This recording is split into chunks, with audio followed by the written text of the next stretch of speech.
Imagínate que en tu comunidad encuentres todos los productos que necesitas, frescos y de calidad al alcance de tu mano. Con el Plan Bodega, que forma parte del sexto vértice de la Gran Misión Igualdad y Justicia Social Hugo Chávez e impulsado por el presidente Nicolás Maduro, transforma la manera en que accedes a los alimentos sin tener que recorrer grandes distancias. Con cada bodega estamos acercando la justicia social, la igualdad y la soberanía alimentaria a todos los rincones de Venezuela. Juntos construimos una economía para la vida.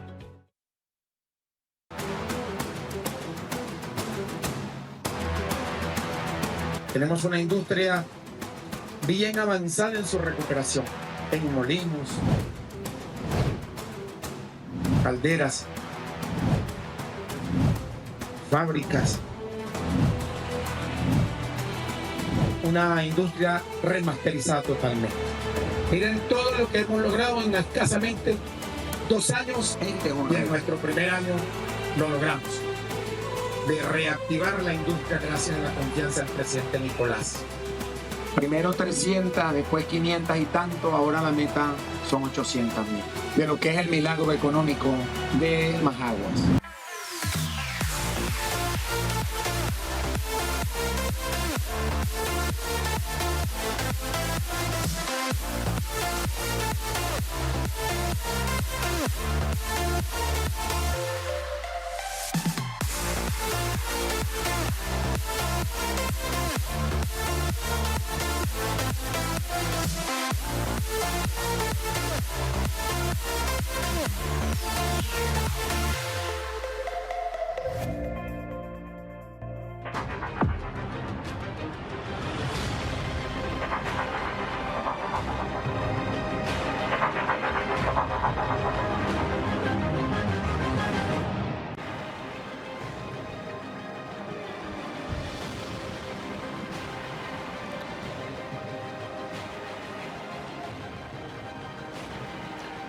Muy buenas noches, ¿cómo están? Bienvenidos a su programa A Pulso. Como ustedes ya saben, yo soy Julio Riobó. Desde ya puede participar con nosotros, @JRiobóF en Instagram, en TikTok, JR Periodista y el 0412-334-5488. Repito, @JRiobóF en Instagram, JR Periodista en TikTok y el 0412-334-5488. Hoy estamos de fiesta, ¿no? Quiero unirme a las felicitaciones que hacía más temprano el presidente de esta casa, el vicepresidente de Comunicación y Cultura, Freddy Ñáñez, a todos los trabajadores de Venezolana de Televisión. 61 años de historia. Se dice fácil, pero han pasado muchas cosas. En BTV los últimos 26 años. Como usted ya sabe, en el año 2002, no recuerda cómo trataron de callar este canal. Lo hicieron por unas horas. También en el año 2017 el ataque siempre ha sido objeto de ataque de un sector extremista, fascista, terrorista de la oposición, que han querido, bueno, callar la verdad del pueblo venezolano que se transmite por esta casa venezolana de televisión. Yo escuchaba más temprano al comandante Hugo Chávez, y el comandante Hugo Chávez decía en una alocución de estas que siempre llevaba adelante, decía, hay varios medios que son buenos, pero ninguno como Venezolana de Televisión. Sin duda es así, yo pienso lo mismo. Recuerde, puede participar con nosotros, @JRiobóF en Instagram, en TikTok, JR Periodista, el 0412-334-5488. Usted me puede enviar allí una nota de audio con su nombre, su apellido, algún comentario, sugerencia o interrogante. Y también me puede seguir, lo ve allí en la parte inferior derecha de su pantalla, en el código QR, en mi canal en Telegram, Julio Riobó. Ya hay algunas personas conectadas que, bueno, pueden hacer los comentarios. Saludos, bendiciones, dice por aquí Moreno Eli 1973 en el TikTok, JR Periodista. Fíjense, nuestro invitado el día de hoy es abogado, magna cum laude en la Universidad de Carabobo, es profesor universitario, fundador de la Casa del Lápiz, más un partido, y de la Casa Arturo Uslar Pietri, es candidato presidencial y actualmente es diputado electo el pasado 25 de mayo por el mismo partido Lápiz y va a estar el próximo 5 de enero del año 2026 en la instalación de una nueva junta, lo que va a ser el nuevo periodo legislativo, que fue, como ya se lo acabo de decir, recién electo el 25 de mayo. Tenía, si no me equivoco, hablando de la elección pasada, del 27 de julio, tenía 4 años que no venía para este programa. Lo hemos invitado para hablar de los resultados de estas elecciones que fueron este domingo, que pasaron, y para hablar de otros temas también importantes del acontecer político nacional. ¿Quién nos va a estar acompañando el día de hoy? Vamos a ver el siguiente material audiovisual. A partir de ahora, la Alianza del Lápiz inicia un nuevo camino.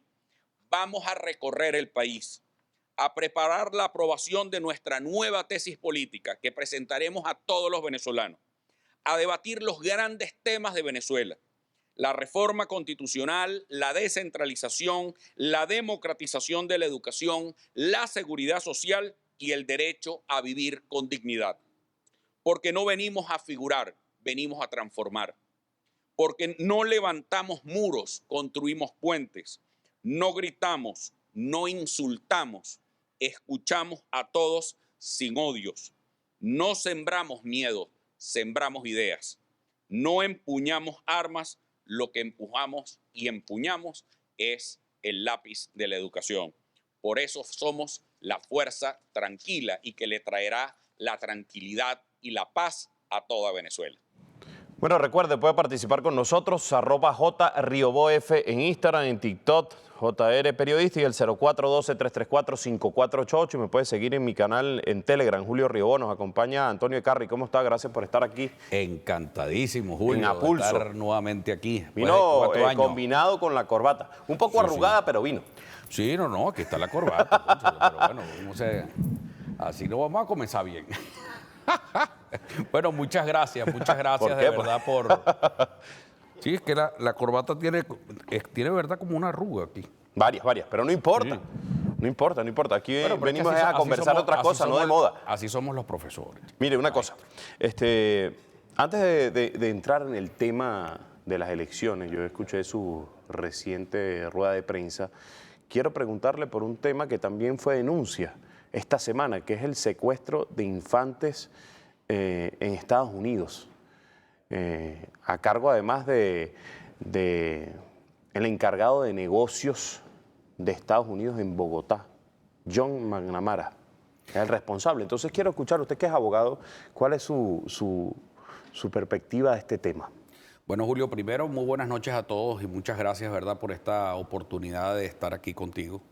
Yo quería romper un poquito el protocolo, porque quisiera comenzar saludando a los profesores de la UPEL, especialmente a los de la Cátedra de Transcomplejidad del doctorado de UPEL Maracay, que ayer me invitaron a dar una conferencia. Fue para allá.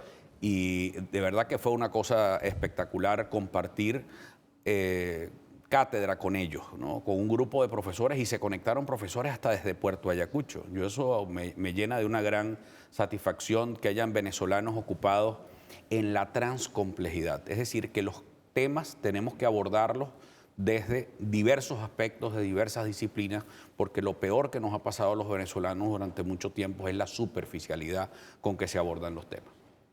Lo segundo, Julio, es felicitar a Venezolana de Televisión por su 2º aniversario. Para mí es un orgullo, además como venezolano, estar aquí hoy y estar junto contigo. Qué bueno que personas que pensamos que podemos pensar distinto, pero que podemos construir consensos, podamos estar celebrando juntos el 61 aniversario del Canal 8. A mí me parece que esto es muy bien. Yo creo que siempre las celebraciones no solamente son simplemente para felicitar, sino también para reflexionar sobre el futuro de la comunicación, la necesidad que tenemos hoy y los grandes retos que tenemos con los venezolanos y con los chamos venezolanos, por ejemplo, que en su mayoría no comprenden lo que leen, afectados por el scroll precisamente de las redes sociales. Plataformas digitales, ¿no? Por la decadencia también del sistema educativo en su contexto, que todos tenemos que abocarnos en un gran consenso para trabajar estos temas que al país le hacen falta. Entonces, de verdad que primero quería referirme a esto. ¿Dónde estaba Antonio Ekarri en el año 2002? Mira, en el año 2002 recuerdo que estaba, bueno, estuve en varios sitios, ¿no? Pero concretamente el 11-12 de abril, yo era director de la Defensoría del Pueblo en ese momento. Fui muy crítico de todo lo que ocurría y siempre he tenido como la mente muy en el centro, ¿no? Como que no me gustaba que las instituciones no cumplieran su papel, ni tampoco me gustaba esa cosa que comienzan a involucrar militares para generar cambios políticos en Venezuela. A mí eso no me gusta. A mí los golpes de Estado no me gustan, Julio. Y no me gustan históricamente, por convicción. No me gusta el 18 de octubre, no me gusta el carupanazo, ni el barcelonazo, ni me gustó tampoco el 4 de febrero, ni el 27 de noviembre. O sea, yo creo que hay cosas... que hay un libro que a mí me gusta mucho que se llama Basta de Historias, ¿no? Yo creo que nosotros tenemos el gran compromiso de comenzar a ver hacia futuro y yo creo que eso es un gran reto que tenemos. ¿Por qué si no le gustaban los golpes de Estado? ¿Por qué si no le gustaban los golpes de Estado, usted estaba al lado de quienes tanto promovieron golpes de Estado contra la República? Bueno, fui opositor, pero dentro de la oposición siempre ha sido muy plural. Si tú revisas mi canal de YouTube, puedes ver que hay una línea siempre horizontal a favor del voto. Siempre he insistido en la vía del voto y yo creo que llegamos a un punto muy importante, Julio, que es a separar muy claro quienes insistimos en la vía del voto y en la vía de la construcción de consensos para lograr cambios y alternancia y alternabilidad en Venezuela y los que creen en vías insurreccionales. Más allá de que usted le da la mano a Leopoldo López en su momento, por ejemplo, que creyó siempre en vías no democráticas. Mira, no siempre creyó en eso. Yo en varias oportunidades él creyó mucho en la organización de las redes populares y él creyó mucho en eso en su momento, era un hombre más de organización de calle y a mí me parece que evitar haber caído en donde él cayó me decepcionó muchísimo. Pero yo creo, y te quiero responder la primera pregunta que me hiciste, porque creo... Nos desviamos un poco, sí, pero por culpa suya, que usted me quiso cambiar el guión. No, pero lo primero, fíjate, una de las cosas que debemos generar los venezolanos es no tenerle miedo al consenso. Es decir, no puede ser que aquí, porque tú digas blanco, yo tengo que decir verde. A juro. No, pues no. Yo creo que, por ejemplo, todos tenemos que, en consenso, pues todos tenemos que rechazar que hayan niños separados de sus madres por un asunto migratorio. Eso es criminal. Pero ¿cómo no lo vamos a llamar por su nombre, Julio? Eso es criminal. Es decir, que hayan unos niños venezolanos que hayan sido separados de sus madres por un asunto de un procedimiento migratorio, pero bueno, eso viola cualquier convención. Eso tenemos todos que estar en un solo... Pero ¿quién puede estar en contra de eso? Fíjate que hasta el Papa León XIV lo ha dicho. Pues que no es que yo me estoy sentando aquí contigo y entonces me vendí, me cambié, no, nada de eso. Es simplemente que hay cosas en las cuales todos tenemos que construir consensos y uno de esos consensos es eso. Porque hay un sector de la política que no dice nada del secuestro de infantes en Estados Unidos, bueno, que aplaudió el secuestro también de los más de 250 venezolanos que se los llevaron de manera ilegal a El Salvador. Bueno, pero peor que eso, Julio, hay gente que ha aplaudido que venezolanos estén entrando a una cárcel llena de cocodrilos y de serpientes en la Florida. Alligator. El alligator, imagínate tú. Pero es que exista eso en el siglo XXI.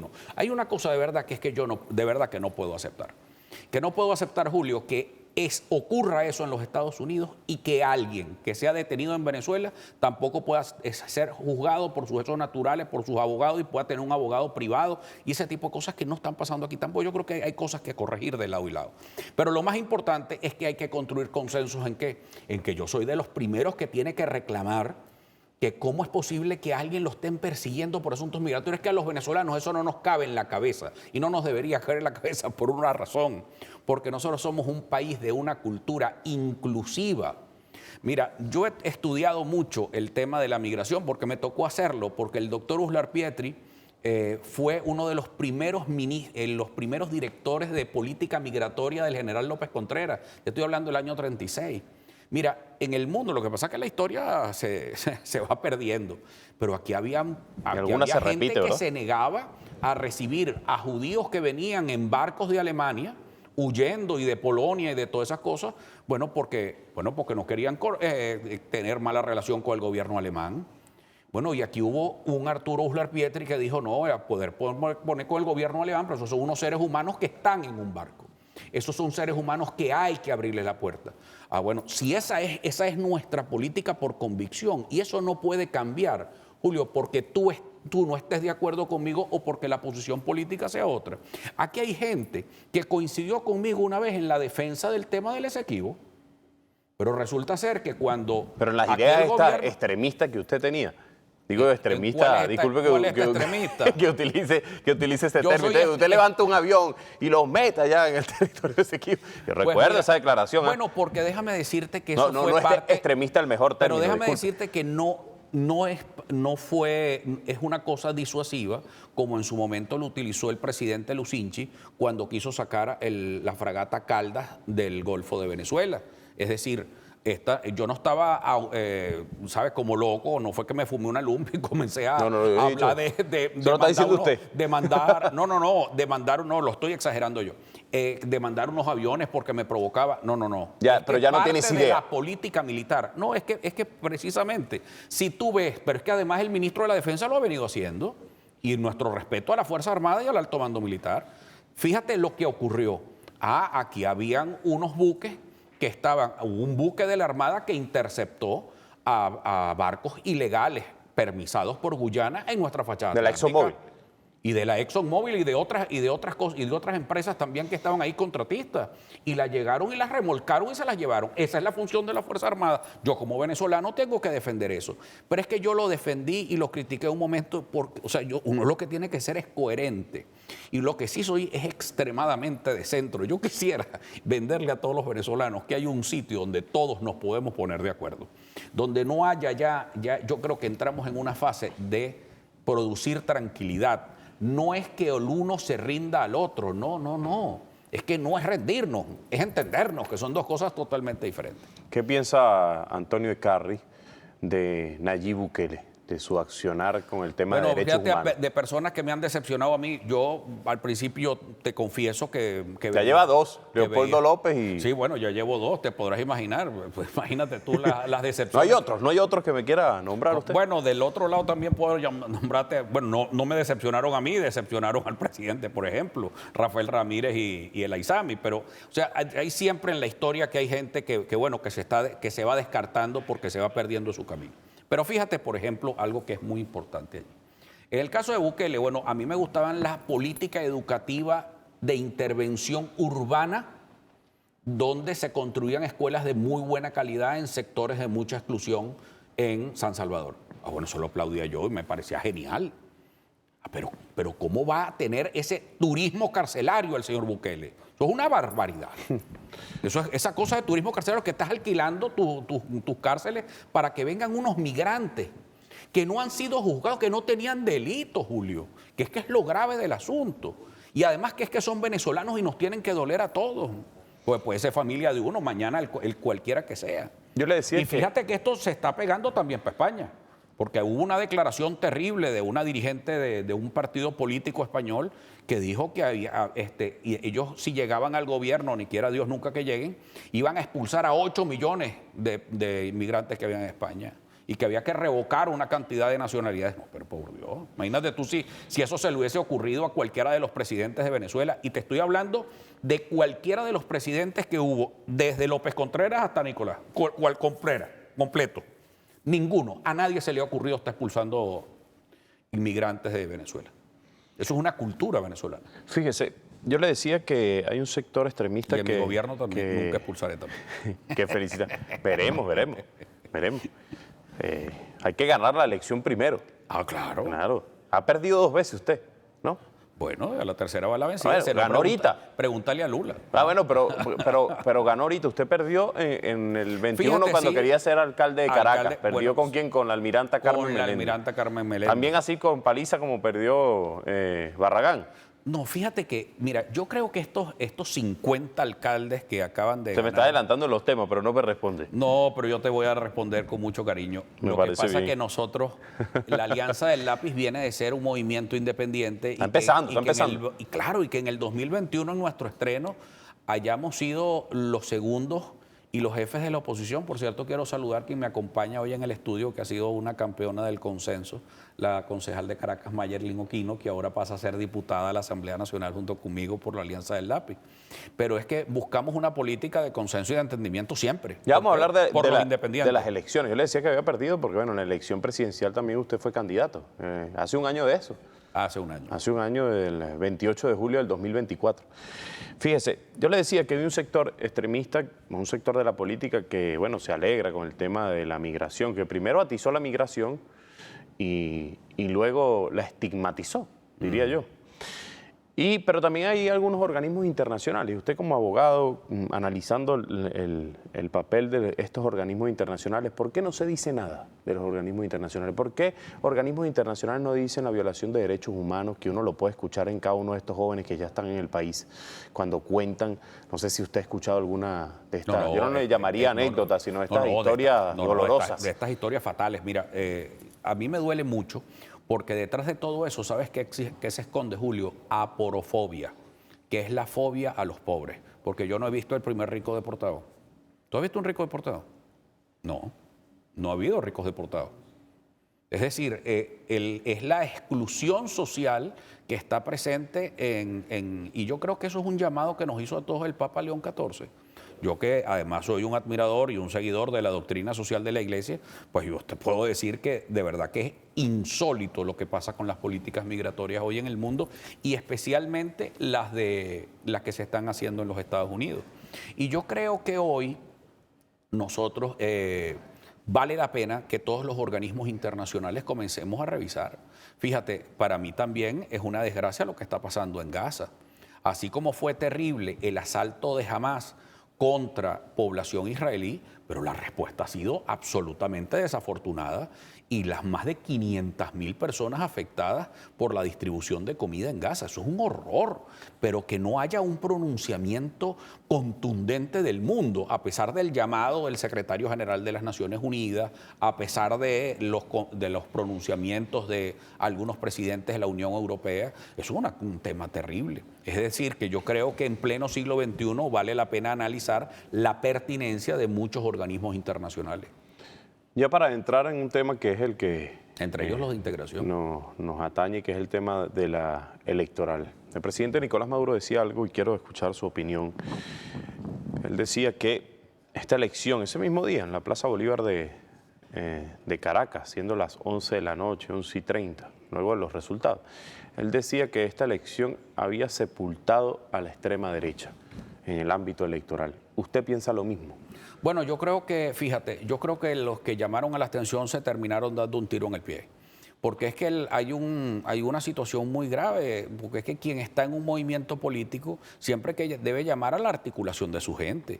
Eso, a mí la abstención siempre ha tenido tufo a rendición, a mí eso no me gusta. ¿Yo estoy de acuerdo con Maduro? No.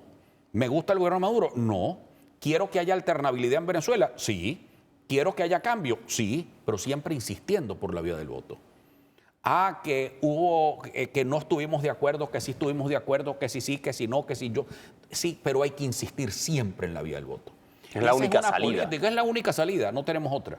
Porque ponerse a fantasear, porque además es vender fantasía. Yo a eso quisiera ponerle más bien, nosotros en el lápiz lo hemos venido discutiendo, y se llama más bien el irrealismo mágico. Así como el realismo mágico hay un género literario, una cosa que se llama el irrealismo mágico, que es que comienzan a fantasear. Dime tú cómo va a haber un cambio en Venezuela si tú le entregas todo el poder al presidente que tú quieres cambiar. O sea, dime tú, o sea, ¿en qué cabeza cabe que entregarle todas las alcaldías y todas las gobernaciones vas a debilitar a Maduro? Bueno, eso, de verdad, eso no cabe en ninguna ¿Usted cree cabeza. lo mismo de Enrique Capriles? Que los que venden esa fantasía de decir, por ejemplo, que el gobierno está débil, que ya va a caer, es solamente un relato y una venta de humo. No, pues ¿cómo es humo? Pero es que es peor. Eso es como hielo seco. Más bien ya ni es humo, es hielo seco. Eso que metían los heladeros antes. Mira, eso es de verdad terrible. Ahora, lo que sí tenemos que decir es que hubo, y aquí tenemos que ser muy justos, reconocer a 50 valientes que ganaron esta elección del 27 de julio. Y además las fuerzas que quedaron en un segundo lugar, pero en un segundo lugar además importante porque es muy referencial, porque no se trata de las 26 alcaldías que nada más se ganó la oposición en el 2017, por ejemplo. Porque no te puedo comparar con el 2021, porque en el 2021 yo no estaba compitiendo contra una abstención militante. Bueno, pero había una gran cantidad de alcaldías de la oposición. Sí, claro. Creo que ciento y pico. Habían 120. 120. Pero Bueno, me dice muchos usted de la ellos cifra fueron actual. cambiados, inhabilitados, etcétera, etcétera, que se fueron, todo lo demás. Pero lo importante, yo no puedo comparar esa cifra del 2021, porque las condiciones en que fueron electos ahorita, contra abusos y recontrabusos por parte del gobierno y la hegemonía, por querer ser hegemón, y por otra parte la abstención militante. Es decir, cuando un alcalde en una zona rural, en el zona como San Sebastián de los Reyes, o los muchachos heroicos de San Casimiro, bueno, lograron una votación estupenda, donde en Miranda, en Carabobo, Miranda, que eso no es una zona de la clase media, eso no es Chacao ni es Baruta. Bueno, el Lápiz salió con más votos que el PSUV. Eso para mí es un triunfo inmenso, porque derrotamos al pesimismo de la abstención y a la hegemonía también de quien quiere ser partido único y llevarse todos los espacios.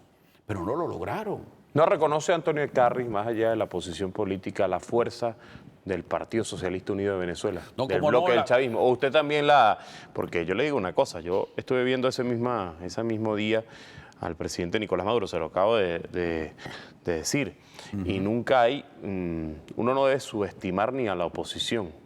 Y yo vi al presidente diciendo, yo los respeto a los 50 alcaldes, los mismos que está diciendo usted aquí. Claro. Vamos a respetar a los 50 alcaldes. Yo los felicito, pero también le exijo respeto al poder popular y al tema de las consultas populares. Ya vamos a hablar de eso. También lo decía el presidente Nicolás Maduro. Pero hay gente que todavía en la oposición y de algunos de esos alcaldes, diría yo, que subestima al Estado.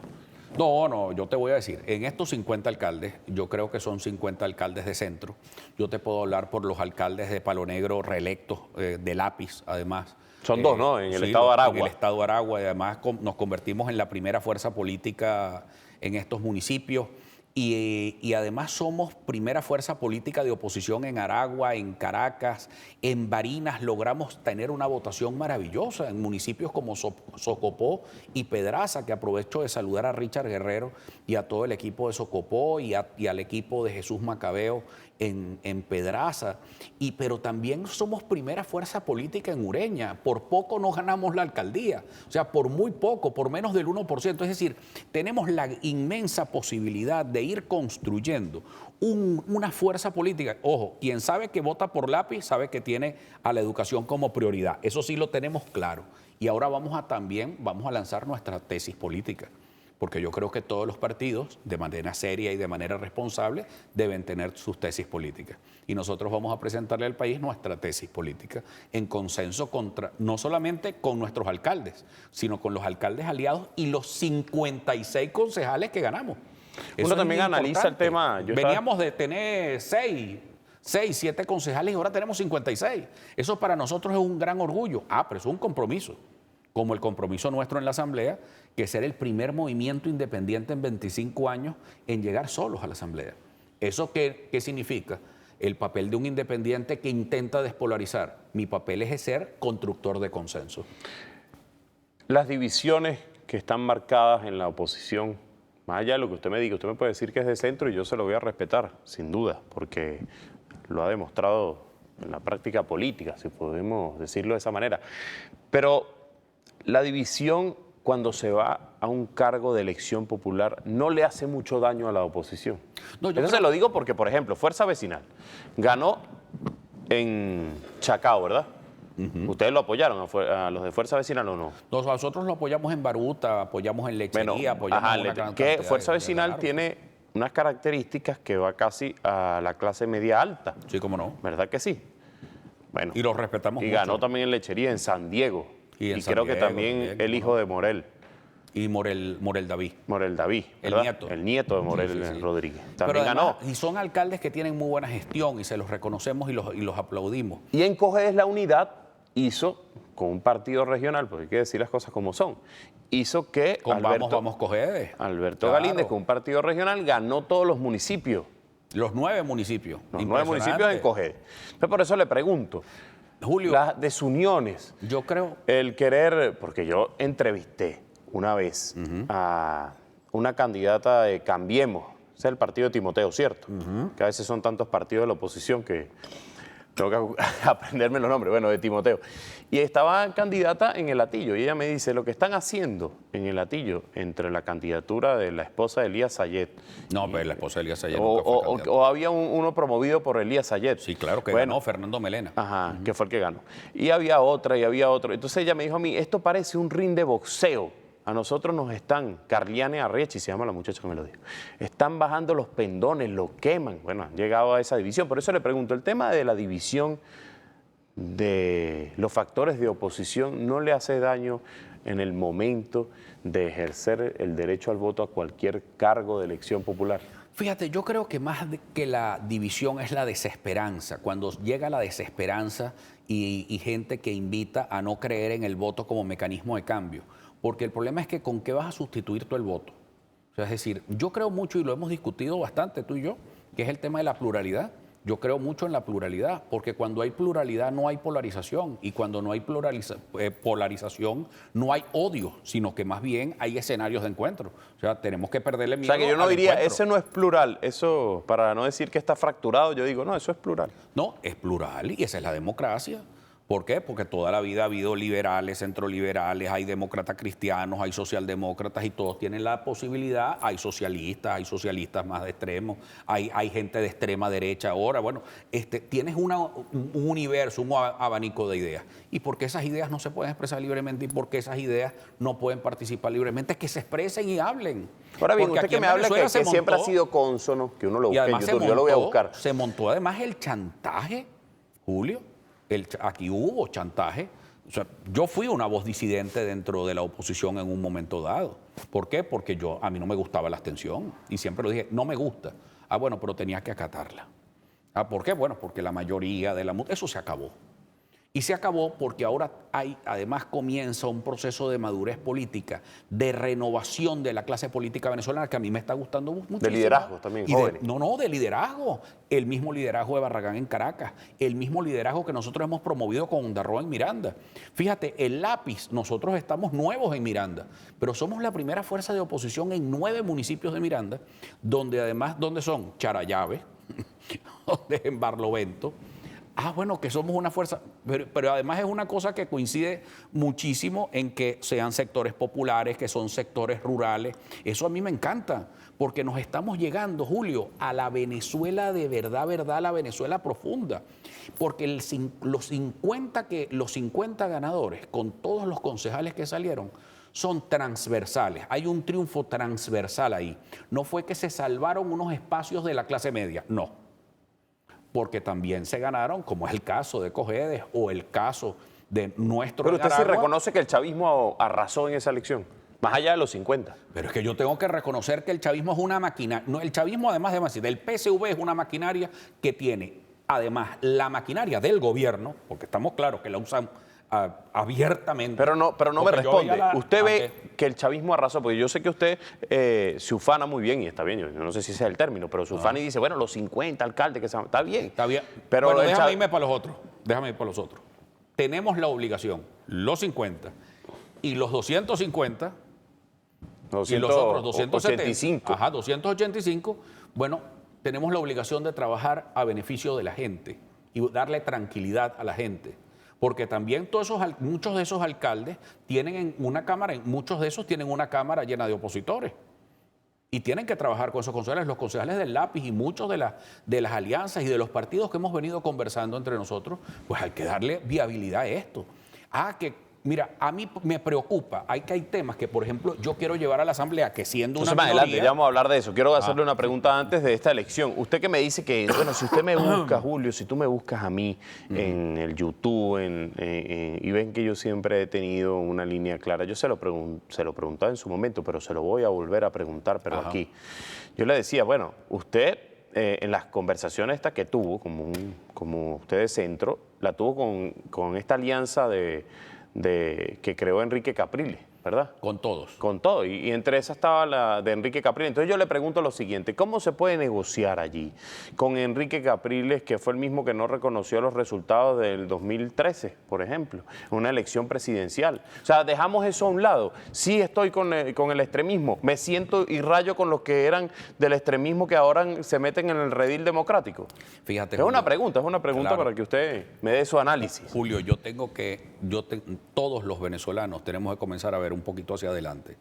Tengo Pero la gente no olvida, diputado, lo voy a decir diputado y usted es diputado de la República ya. Claro, pero fíjate una cosa, Julio, la gente no se olvida, ni se olvida de la gente que conspiró para el 2002 o del 2013 o los del 2000 más allá, pero tampoco se olvida del año 92, donde aquí también hubo un golpe de Estado y asaltaron este canal. O sea, eso tenemos que pasar la página de que déjame revisar la línea del expediente para ver si tú eres puro y yo me puedo sentar contigo. No. Vamos más bien a ver cómo coincidimos hacia el futuro para ver si metemos a Venezuela en el siglo XXI.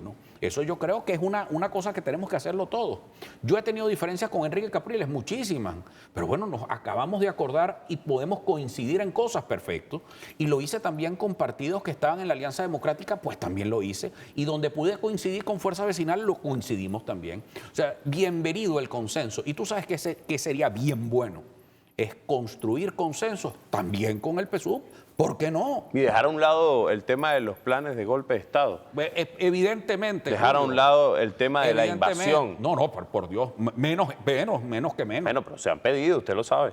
Por supuesto que los han pedido, son unos irresponsables y son gente que tenemos que rechazar. Hace Hay que recuerda, hace un rechazar año cómo estaban cualquier las calles. movimiento que genere la intranquilidad de este país. Hace un año cómo estaban las calles de muy cerca aquí, ¿no? A Petare, ¿usted lo recuerda? 29 y 30. ¿Cómo no, Julio? Lo recuerdo. Y recuerdo también que como yo fui uno de los candidatos que intenté despolarizar este país, también En las presidenciales, en las presidenciales. Usted firmó el acuerdo en el Consejo Nacional Electoral. Por supuesto que firmé el acuerdo del Consejo Nacional Electoral, pero también además llamé la atención de los poderes públicos en las cosas que no me ha gustado y no me ha parecido. Y acato sentencias también, sí. Pero aquí hay que reconocer también que el gobierno también se equivocó intentando polarizar y haciendo crecer a María Corina Machado, porque eso es una realidad. No me voy a decir solamente eso. Es que aquí comenzó como una especie de leyenda que por donde iba María Corina, entonces iba más atrás el gobierno también y que persiguiéndolo, yo no sé, y que cerrando negocios. Aquí todo el mundo le encantó la polarización, Julio, porque todo el mundo se ha sentido muy cómodo con la polarización. Y eso es un error que tienen que reconocer en el gobierno y que tienen que reconocer en el PSUV y que también tiene que hacer un ejercicio de la oposición. Bueno, que nosotros somos un movimiento que ha venido diciendo ya suficiente, y que hay un nuevo venezolano, que ese nuevo venezolano necesita entender, porque las cloacas que vamos a meter o con los sistemas de agua que necesitamos llevar a Las Vegas benefician a todos, o a Ciudad Socialista en Palo Negro, bueno, necesita de todo el mundo. Ahora, tenemos que dejar la rigidez del pensamiento. En Venezuela tenemos que pasarle la página a la rigidez. ¿Qué tiene que mejorar la oposición de este país?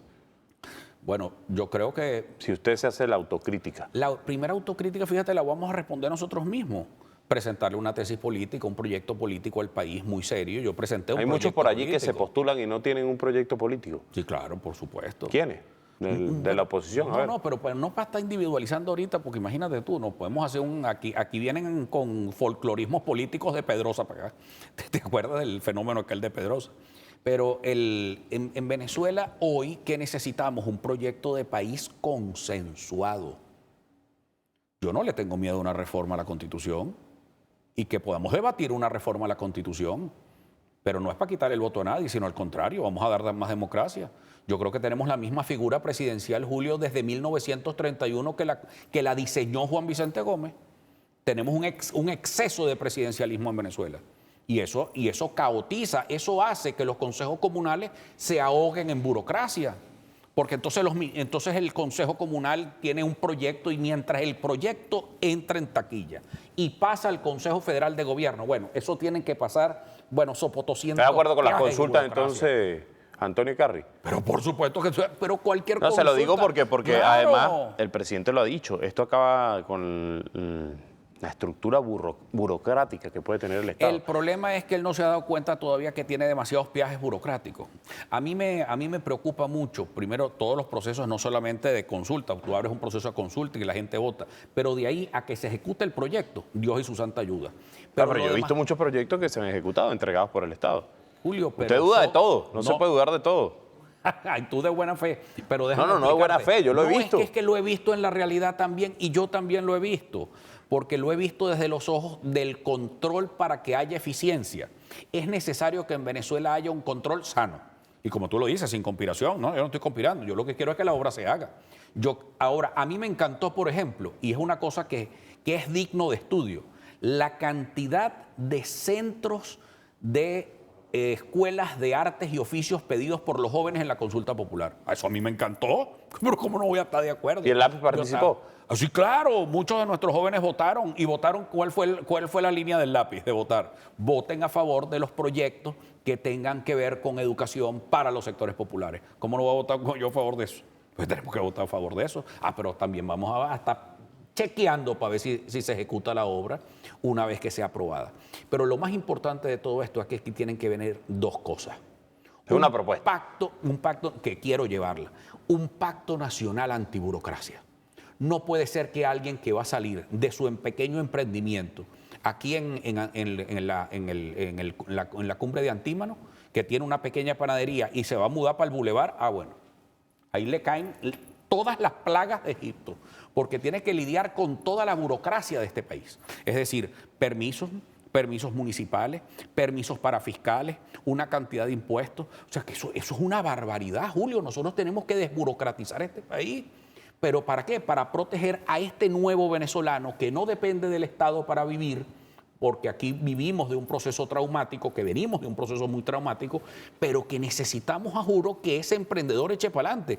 Pero el emprendedor, cuando deja de ser emprendedor para pasar a ser comerciante y le piden una patente de industria y comercio o una licencia de actividades económicas en los municipios, o comienza una cosa peor, que comienzan toda la parafiscalidad venezolana, que es seguro social, que si ley de política, no sé qué cosa, ¿y cuánta cosa hay? Eso paraliza la economía y paraliza la microeconomía venezolana. Esas son cosas en las que podemos estar perfectamente de acuerdo y quisiera trabajar para generar ese tipo de consenso. Fíjese, usted me dice que la primera opción de la oposición en Caracas fue Barragán con su Sí, señor. postulación. El- ¿Cuántos votos el sacó Barragán? sacó- ¿Cuántos sacó Antonio Carri en el 2021? Fíjate una cosa bien importante. Hacer una comparativa, porque también usted llegó de primera opción también, quiero ¿verdad? Sí, cómo no. En este caso, con unas deficiencias de recursos inmensos, con una desinformación muy grande y con una abstención militante, un joven de apenas 27 años como Jorge Barragán logró convertirse en esa segunda fuerza de Caracas y sacó más votos, porque en Caracas hay un desbalance muy fuerte, Julio. Y es un desbalance porque no es lo mismo sacar 20.000 votos en Chacao que 20.000 votos en Caracas. Tú sacas 16.000 votos en Chacao y eres alcalde de Chacao. En Baruta creo que ganó Sacas con 16.000 17.000 votos. votos en Baruta y sales alcalde de Baruta. Pero Barragán sacó 20.000 votos y nosotros, lamentablemente, por una mala planificación y por la abstención, no logramos tener concejales en la Cámara de Caracas. Ahora, pero eso desmerita a Barragán. No, al contrario. Es un joven venezolano que cree en el voto, que se metió en los sectores más populares. Y tú sabes que es muy mayor orgullo que los votos de Barragán, igual que los nuestros, venían de las parroquias populares de Caracas, que venían de los barrios, que venían de los sectores populares. Eso a mí me encanta. Porque Es decir, que si usted habla de la abstención, a Barragán no le sirvió mucho la campaña. Digo yo, para derrotarla. Es que la campaña, tú No fue comparas efectiva. la campaña de Carmen Meléndez con la campaña de Barragán. Bueno, imagínate tú, es una campaña que se usa y desusa todos los recursos públicos contra una campaña que lo que tenía era un candidato con un volante en la mano. Ahí no podíamos sacar calcomanías, no podíamos sacar pendones, teníamos unas limitaciones inmensas. Bueno, pero eso es parte de la dinámica política. Lo que no es parte de la dinámica política es el uso y abuso de los recursos públicos en las campañas electorales, que en algún momento en Venezuela tenemos que ponerle un freno. Se discutió en algún momento en la Asamblea Nacional, ¿no? Este tema. cuando el tema de las No sé, leyes pues, electorales. Yo no era diputado. O No, sea, no, pero invitaron a los partidos, yo recuerdo, Sí, claro, es que una de las cosas que nosotros planteamos, para Julio, modificar la ley de leyes electorales. es que yo creo que una de las cosas que hay que modificar, pero también que los partidos políticos, Julio, puedan presentar no simplemente un financiamiento de campañas electorales a secas, sino que sean, para respetar además la Constitución, que sean proyectos sociales presentados por los propios partidos en conjunto con organizaciones comunitarias y movimientos culturales. A mí eso me parece de lujo. Pero es que hay que inventar, tenemos que innovar. La política venezolana tenemos que innovarla, meterle cosas nuevas, rostros nuevos, imágenes nuevas, ideas nuevas. ¿Para qué? Oye, para que el venezolano no tenga que ser un migrante en ninguna parte, que más bien volvamos a abrir la puerta, que frente a todos esos conflictos que está atravesando la humanidad, más bien Venezuela sea un país de inmigrantes nuevamente. Fíjense, ya viene el próximo periodo legislativo. Usted ahora es el diputado electo del pasado 25 de mayo. Ya conversó con toda la oposición plural que llama usted y no dividida, que va a estar en la Asamblea Nacional. Pero es que Para llevar, pero ¿quién va a ser el claro. jefe de fracción? ¿Ya lo pensaron? No, eso no ¿No lo han discutido? Todavía no hemos discutido cómo va a ser la organización dentro. Va a estar sabrosa esa Asamblea Nacional, ¿te parece? Estoy completamente convencido. ¿Está contento de estar allí? Sí, claro, pero es que además creo que ojalá que el gobierno que tiene una mayoría inmensa, bueno, sepa que hay una oportunidad de construir consensos. Pero consenso no significa pasar la planadora y listo. No, no, no. Vamos a votar en consenso.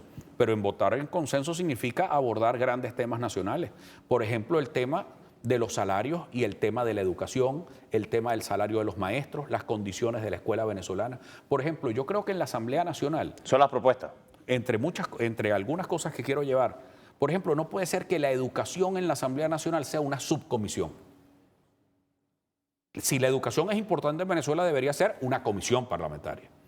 Y que no tengamos ningún temor de hablar con el ministro de Educación o de citar al ministro de Educación, no para interpelarlo, ni para montar un show, no, para trabajar en conjunto, porque el 92% de los niños venezolanos no está comprendiendo lo que lee, y eso incluye a los colegios privados.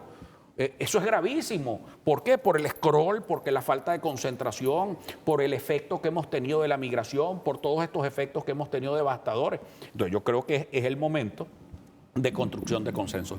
Yo creo que eso es muy importante. Y un discurso del presidente Herrera que a mí me gusta muchísimo, de Luis Herrera Camping, cuando era diputado, precisamente cuando salió diputado en el año 58, y Copey era una pequeña fracción dentro del Congreso.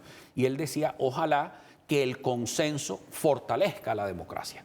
Entonces yo creo que lejos del radicalismo o de la hegemonía, los consensos fortalecen la democracia y aíslan los extremos que quieren acabar con la paz del país. ¿Qué otra propuesta llevar a la Asamblea Nacional? Mira, hay cosas que son demasiado importantes. La transparencia y el gobierno abierto. Yo creo que eso es un tema que es una tendencia a nivel del mundo entero que nosotros precisamente podemos llevar. Estamos ahorita conectados a través de aplicaciones, de teléfonos, etcétera. ¿Por qué los venezolanos no podemos saber cuántos buques o cuánto petróleo estamos vendiendo los venezolanos a diario?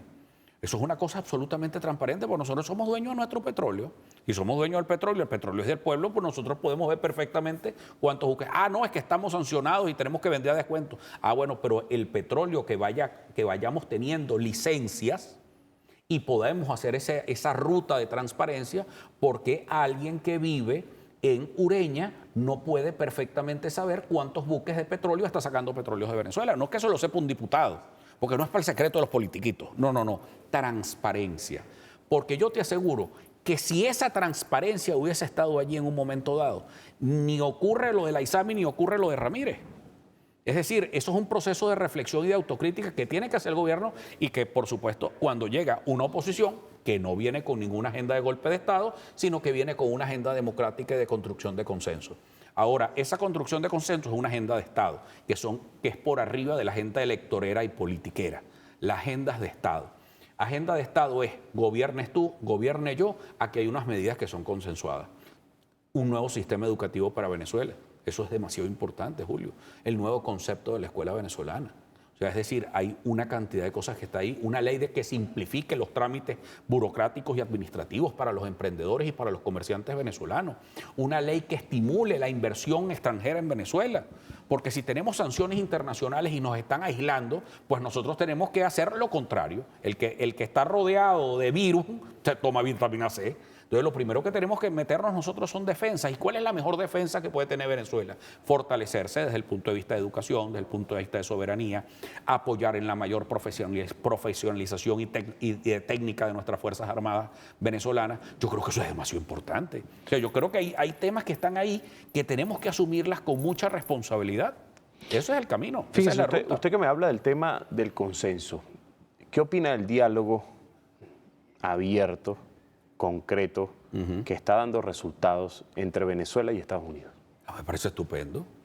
Es que, mira, uno hace el ejercicio a veces y uno cree, y eso es como una noticia, ¿sabes? Venezuela y Estados Unidos hablan. Pero bueno, pues eso debería ser lo normal. Aquí hace 30 años en este mismo estudio, tú le hubieses preguntado, bueno, es que están hablando los Estados Unidos y Venezuela. Pues eso es normal. Los estados tienen que hablarse unos con otros. Aquí no podemos estar como el cuento aquel del militar en tiempos del bloqueo, que decía que los gochos cuando estamos molestos no nos hablamos. O sea, esto no puede ser. La diplomacia es precisamente para destrabar. Tiene que haber de nuevo una sede de la Embajada de los Estados Unidos en Caracas. ¿Y por qué? Bueno, porque nosotros no estamos escondiéndole nada a nadie. Y tiene que haber una representación diplomática que respete la autodeterminación y la soberanía venezolana, pero por supuesto. Pero tiene que haberla, claro. ¿Por qué? Porque ellos representan intereses importantes, igual como debe haber relaciones con el Reino Unido, igual como tiene que haber relaciones con la Unión Europea, igual como tienen que haber relaciones con China, igual como tienen que haber relaciones con Rusia. Yo creo que la diplomacia venezolana de paz, yo creo que es una diplomacia adecuada, yo creo que eso es lo correcto, pero de paz con todo el mundo. Es decir, incluso que Venezuela se convierta en la gran mesa de acuerdos del mundo. Ahora bien, para uno tener esos acuerdos, para ser reconocidos, esos gobiernos tienen que reconocer al gobierno venezolano. Bueno, pero es que yo creo que eso hay un ejercicio que hay que hacerlo entre todos. Primero, es un error garrafal. O sea, ¿usted estaría en contra de quien no reconoce al gobierno venezolano en el mundo, por ejemplo? Y tenemos que hacer todos los ejercicios posibles para que vuelva a haber reconocimiento. No importa. El problema es, mira, fíjate que aquí hay un tema que a mí me gustaría abordarlo con mucha seriedad y con mucha responsabilidad, que es este tema de la agenda diplomática internacional y la diplomacia del petróleo incluso, que es tan importante para todos. Uno de los primeros viajes que hizo el presidente Herrera, y ahorita por hablar del presidente Herrera, por no decirte otro, de los presidentes de la democracia, fue a ver a Saddam Hussein en Irak. Y no era Chávez, era Herrera. ¿Y por qué? Bueno, por la OPEP. Porque esos son los intereses de Venezuela, están primero siempre. Y no importa con quién tengamos que hablar, Julio, siempre y cuando los intereses de Venezuela estén primero. Eso así tiene que ser. Eso debería ser la política venezolana. Pero se necesita un pleno reconocimiento más allá de eso. Y hay que lograrlo. Y para eso estamos nosotros. Hay dos cosas sobre las cuales la gente se equivoca. ¿Usted se acuerda de repente? La oposición se equivoca en dos cosas. Aquí ha habido un sector de la oposición, se equivocó y se ha equivocado y se sigue equivocando cuando creen que debilitan a Maduro buscando sanciones y buscando abstención. Yo eso de verdad que no los entiendo. Porque yo no creo que alguien que tenga un pensamiento liberal económico, Julio, ¿qué es lo liberal? Pensadores como Milton Friedman, como Adam Smith, etcétera, que son pensadores del libre mercado. ¿Tú puedes creer que alguien que se diga ser liberal puede buscar que otro Estado intervenga en tu economía? Yo eso no lo entiendo. La verdad que no lo entiendo. Eso no me parece lógico.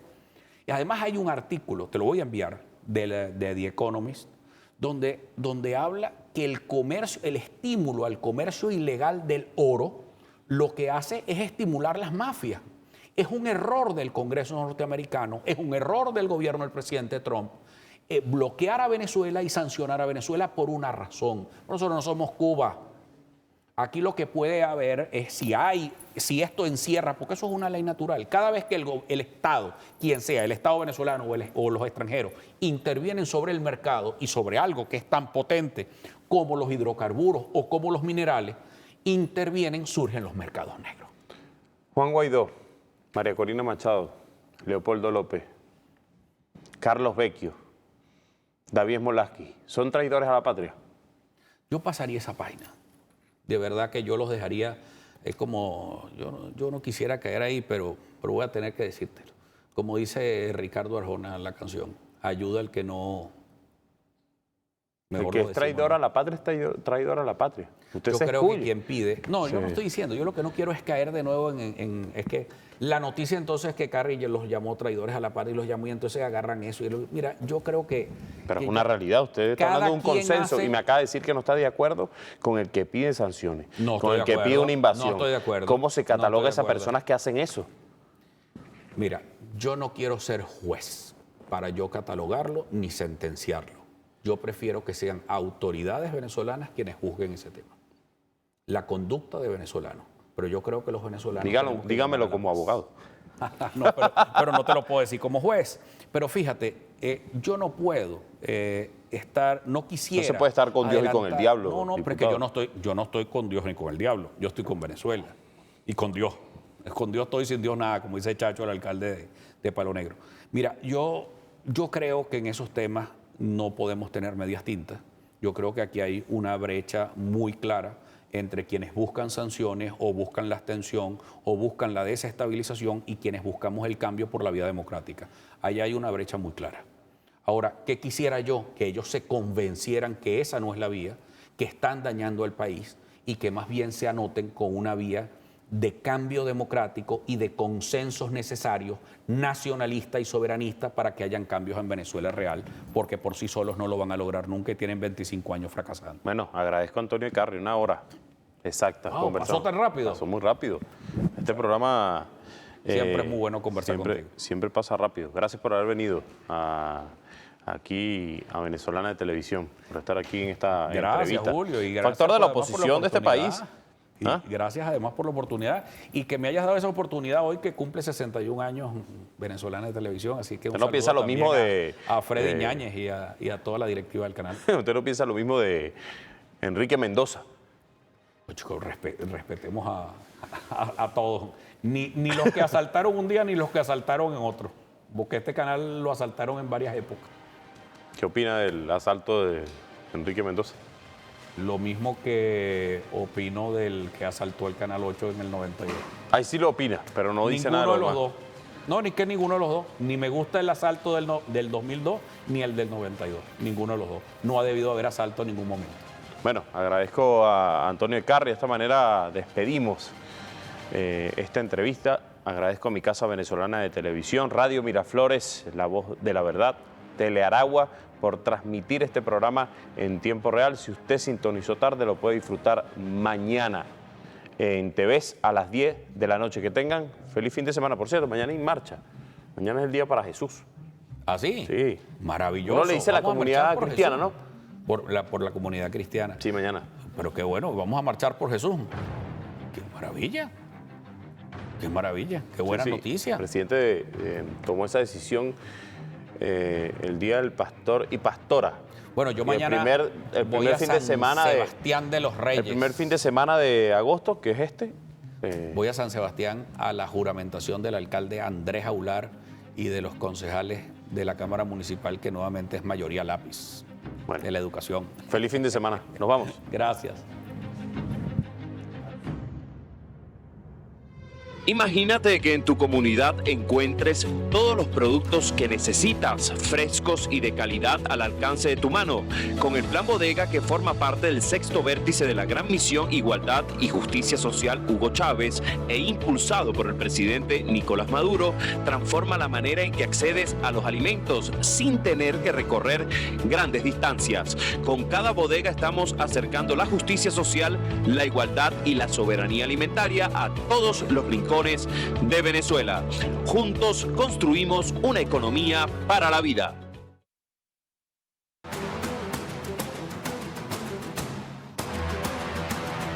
Tenemos una industria bien avanzada en su recuperación, en molinos, calderas, fábricas. Una industria remasterizada totalmente. Miren todo lo que hemos logrado en escasamente 2 años. Y en nuestro primer año lo logramos. De reactivar la industria gracias a la confianza del presidente Nicolás. Primero 300, después 500 y tanto, ahora la meta son 800.000. De lo que es el milagro económico de Majaguas.